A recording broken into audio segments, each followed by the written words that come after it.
25 years ago, scientists at CERN created the World Wide Web. Since then, the internet has transformed the way we communicate, the way we do business, and even the way we live. In many ways, the ideas that gave birth to Google, Facebook, Twitter, and so many others have now really transformed our lives. And this has brought us many real benefits, such as a more connected society. However, there are also some downsides to this. Today, the average person has an astounding amount of personal information online. And we add to this online information every single time we post on Facebook, each time we search on Google, and each time we send an email. Now, many of us probably think, well, one email, there's nothing in there, right? But if you consider a year's worth of emails, or maybe even a lifetime of email, collectively, this tells a lot. It tells where we have been, who we have met, and in many ways, even what we're thinking about. And the more scary part about this is our data now lasts forever. So your data can and will outlive you. What has happened is that we've largely lost control over our data and also our privacy. So this year, as the web turns 25, it's very important for us to take a moment and think about the implications of this. We have to really think. We've lost privacy, yes, but actually what we've also lost is the idea of privacy itself.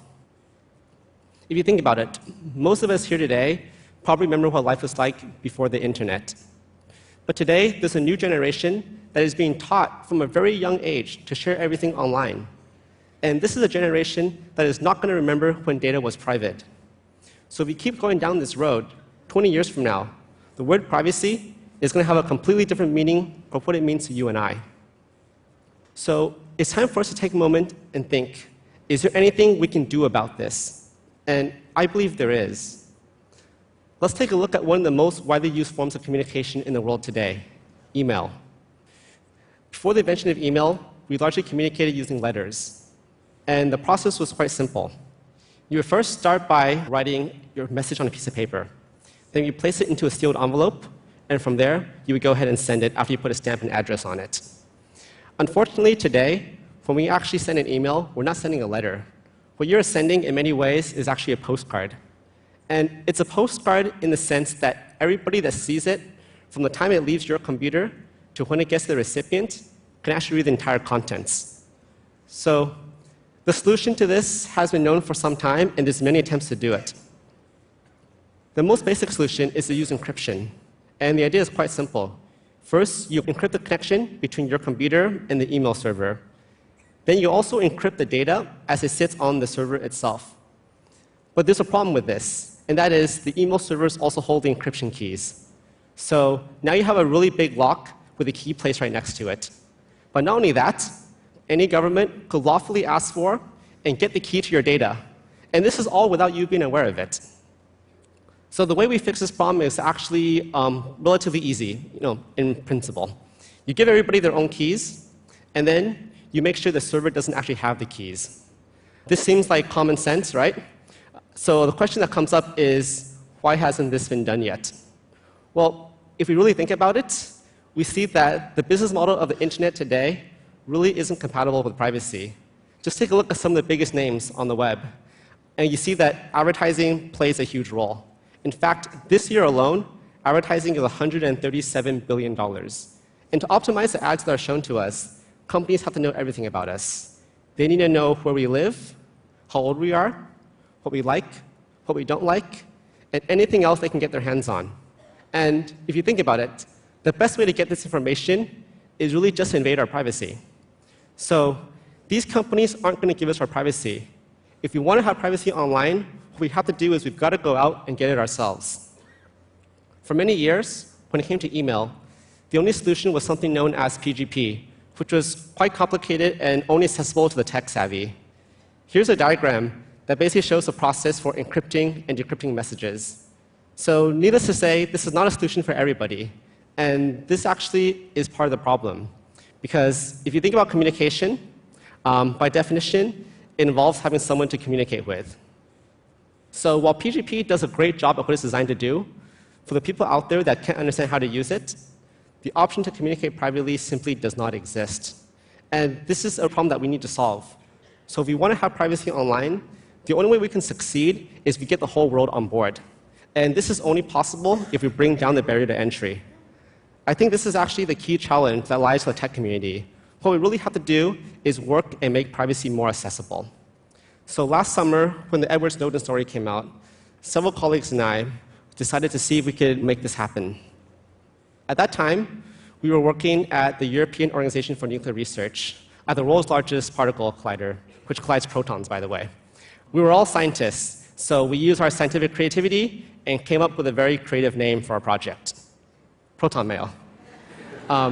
Many startups these days actually begin in people's garages or in people's basements. We were a bit different. We started out at the CERN cafeteria, which actually is great, because look, you have all the food and water you could ever want.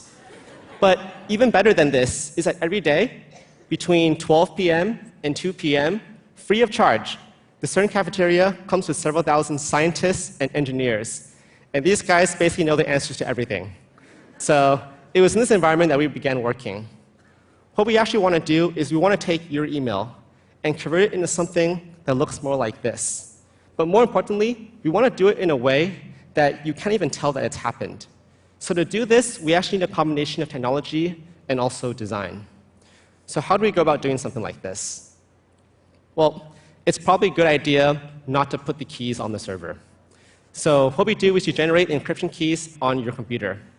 And we don't generate a single key, but actually a pair of keys. So there's an RSA private key and RSA public key. And these keys are mathematically connected.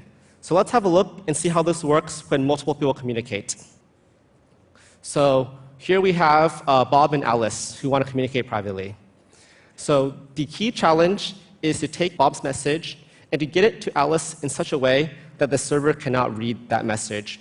So what we have to do is we have to encrypt it before it even leaves Bob's computer. And one of the tricks is we encrypt it using the public key from Alice.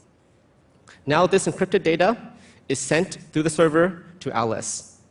And because the message was encrypted using Alice's public key, the only key that can now decrypt it is a private key that belongs to Alice.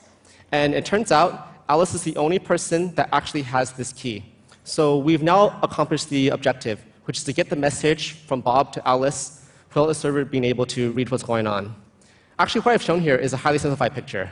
The reality is much more complex, and it requires a lot of software that looks a bit like this. And that's actually the key design challenge, is how do we take all this complexity, all this software, and implement it in a way that the user cannot see it. I think with Proton Mail, we have gotten pretty close to doing this. So let's see how it works in practice.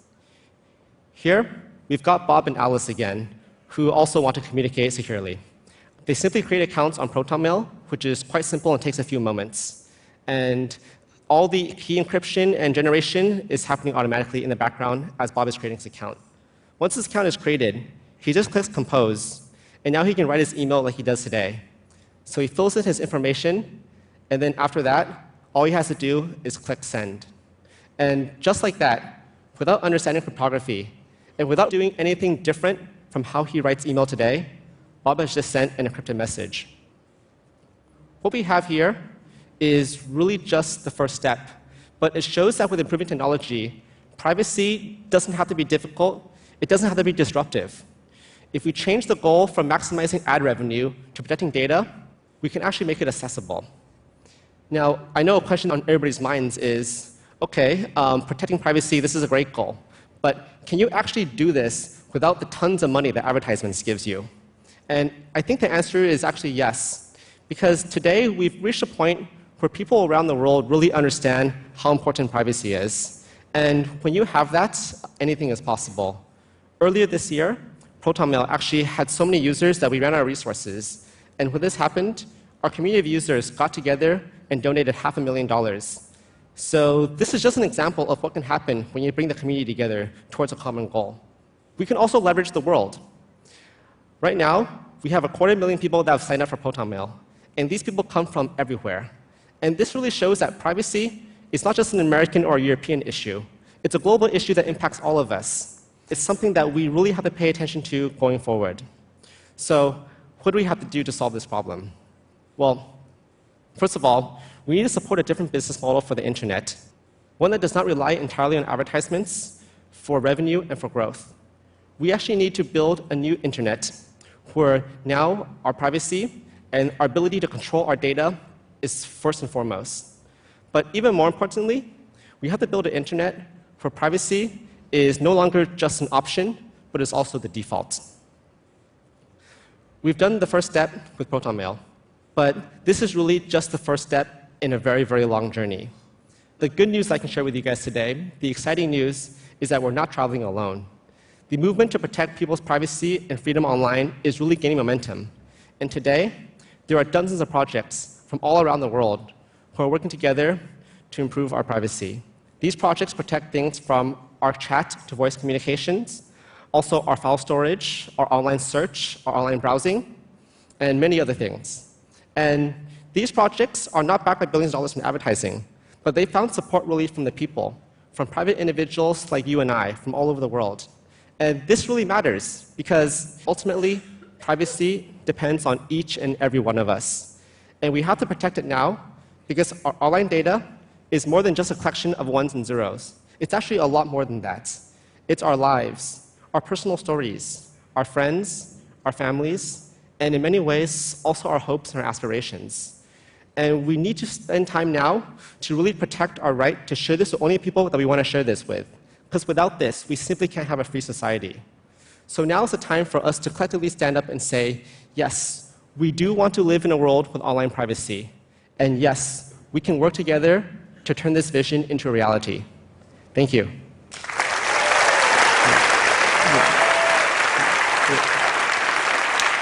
Thank you so much.